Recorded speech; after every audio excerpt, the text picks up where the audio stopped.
అభివృద్ధి పేరుతో తమ సహజ హక్కులని లాక్కుంటే సహించేది లేదని అడవి బిడ్డలు ఆందోళన చేపట్టారు.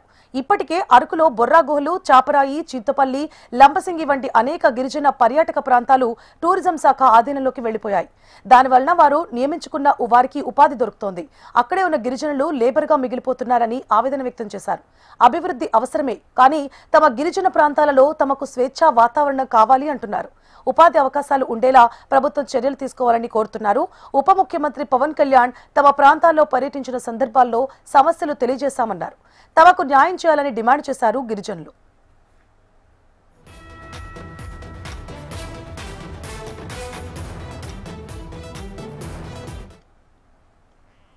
పర్యాటకుల సంఖ్య పెరగడంతో అటవీ చట్టాల ఉల్లంఘన జరుగుతుందంటున్నారు అధికారులు. మరోవైపు పర్యావరణ పరంగా కాలుష్యం పెరుగుతోంది కాబట్టి గిరిజనులు తమకి సహకరించాలని కోరుతున్నారు. వారి ఉపాధికి ఏ మాత్రం ఇబ్బంది లేకుండా కేవలం పర్యావరణ పరిరక్షణ మాత్రమే నిబంధనలు అమలు చేస్తామని చెబుతున్నారు. అయితే వీటన్నింటిపై గిరిజనులకు అవగాహన కల్పించాల్సిన అవసరం ఉంది. అప్పుడు మాత్రమే మాడ్గఢ్ ప్రాంతంలో ప్రశాంతత నెలకొల్పగలుగుతారు. ఆ దిశగా చర్యలు చేపట్టాల్సిన అవసరం కూడా ఉంది. గత 4 సంవత్సరం నుండి ఇక్కడ మేము స్వయం ఉపాధితో పొందుతున్నామండి. మేము ఇక్కడ సూర్యుడు వచ్చే ఇది కూడా ఎవరికి తెలీదు, కానీ ఇక్కడ మేము ఈ అందాల రూపాన్ని తయారు చేసినప్పుడల్లా ఈ ఎకో టూరిజం కడతామని చాలా ఫారెస్ట్ డిపార్ట్మెంట్ నుంచి మాకు ఇబ్బంది పెడుతున్నారు.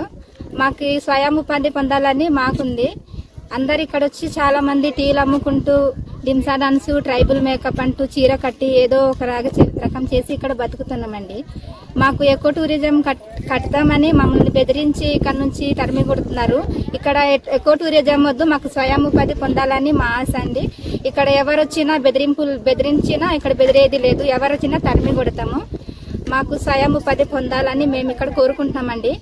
ఈ మాడగడ గ్రామస్తులు ఇక్కడ నమ్మి ఈ పాయింట్ వచ్చినప్పటి నుంచి అందరూ గడప గడప నుండి వచ్చి ఇక్కడ వాళ్ళు చాలా మంది ఇక్కడ స్వయం ఉపాధి పొందు ఇక్కడ వచ్చిన ఒక కొంతతో పిల్లలైనా ఇంటి సమస్యలకైనా చాలా మేము ఇది బతుకుంటామండి. మాకు ఏది లేదు. ఇక్కడ చదువుకొని కూడా ఇక్కడ చాలా మంది పిల్లలు వచ్చి ఇక్కడ స్వయం ఉపాధి పొందుతున్నారండి.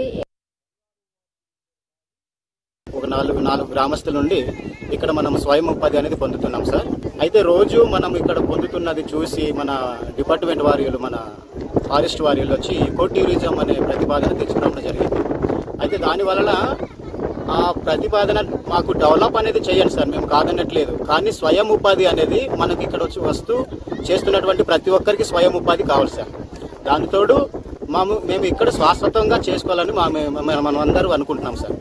అంతేగాని ఇక్కడ నుంచి మనమని వెళ్ళిపోమని చెప్పడం అది కరెక్ట్ కాదు. అందుకని మేము దీని యొక్క ఎకో టూరిజం అని మేము కాదంటున్నాము. మనం ఒక 4 గ్రామస్తుల నుండి